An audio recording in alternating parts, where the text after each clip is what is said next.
interprétera lui-même en reprise. Il y aura des grandes interventions au Congo. Il y aura une intervention finale en reprise de Congo. Car le Seigneur voudrait mettre fin à toutes choses.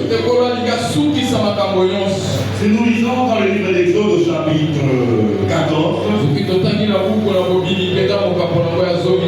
le 10e verset, la Bible dit, Pharaon approchait. Les enfants d'Israël levèrent les yeux et voici les Égyptiens étaient en marche derrière eux. Et les enfants d'Israël eurent une grande frayeur. Et ils prièrent à l'Éternel. Et devant le mal qui te menace là. Je sais que tu as une grande frayeur devant la situation que tu as en train de vivre. Bien-aimé, devant cette situation, ne compte pas sur les hommes. Ne compte pas sur les voisins. Actuellement, même si on est en train d'égorger les voisins, les autres voisins ne font rien.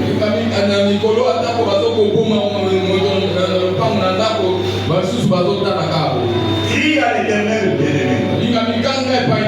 Dans cette frayeur-là, crie à l'Éternel. Alléluia. Amen. Au verset 11, les Israélites posèrent la question à Moïse, n'avait-il pas des sépulcres en Égypte? Sans qu'il fût besoin de nous mener mourir au désert. Qu'est-ce nous as-tu fait en nous faisant sortir? Alléluia, ne crains rien, bien-aimé. Ne regarde pas ce qui se dit dans les réseaux sociaux. Bien-aimé, le désert que tu es en train de traverser, ce désert-là ne te tuera pas, tu ne mourras pas. Tu vivras, tu rapporteras les œuvres de l'Éternel. Alléluia. Au verset 12, il est dit, n'est-ce pas là ce que nous te disions en Égypte? Laisse-nous servir les Égyptiens. Car nous aimons mieux servir les Égyptiens que de mourir au désert. Et tu ne serviras plus Pharaon, tu ne seras plus l'esclave de personne. Tu ne serviras plus personne, tu vas être le chef de toi-même. Et Moïse va leur donner la réponse. Ne craignez rien. Restez en place et regardez la délivrance que l'Éternel va vous accorder en ce jour. Car les Égyptiens que vous voyez aujourd'hui, vous ne verrez plus jamais. Devant ceux qui te tourmentent aujourd'hui. Bien aimé, en tant qu'humain, je ne connais pas celui qui te tourmente. Le Seigneur me dit que ces Égyptiens-là, ils te tourmentent tous les jours que les verras. Ne crains rien. Reste en place. Regarde seulement la délivrance que l'Éternel va t'accorder. Oh, ce combat appartient à l'Éternel. Mais à nous la victoire. Alléluia. L'ennemi intérieur et extérieur que vous voyez aujourd'hui, vous ne verrez plus jamais. L'ennemi là qui fait beaucoup de bruit dans les réseaux sociaux, vous ne verrez plus jamais. Verset 14, l'Éternel combattra pour vous. Et vous gardez le silence. L'Éternel va combattre pour vous. Ne passez pas votre temps à insulter. Oh, toi, la réponse, non. Taisez-vous. L'Éternel va se manifester. À lui le combat, bien-aimé. À nous la victoire.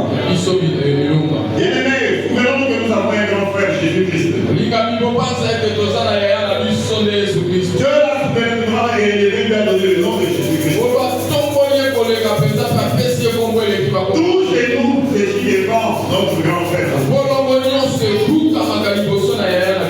Les ennemis intérieurs et extérieurs vont fléchir de genoux devant notre grand frère. Même le combat qui nous a imposé va fléchir le genou de car le combat appartient à Dieu. Au verset 15 et 14, l'Éternel dit à Moïse, pourquoi s'écrit, parle aux enfants d'Israël et qu'ils marchent. Alléluia. L'Éternel te dit ce matin, cesse de prier malgré la situation que tu as. Le Seigneur te dit ce matin, continue à marcher. Les projets que tu as dans ta tête, accomplis le bien-aimé. Rien ne peut arrêter les projets que tu as dans ta tête au cours de ce mois de septembre. On se pose d'ailleurs la question, pourquoi le mois de septembre a commencé le lundi, le premier? Et le premier dimanche, c'est le 7, le chiffre de la perfection. C'est un jour favorable pour toute proclamation pour l'enfer. Le verset 16 de la Bible dit, toi lève ta verge et tends ta main sur la mer et prends-la. Et les enfants d'Israël entreront au milieu de la mer à sec. Et elle se demande ce matin de lever ta main droite. C'est comme si tu as ta verge en main. Lève ta main droite et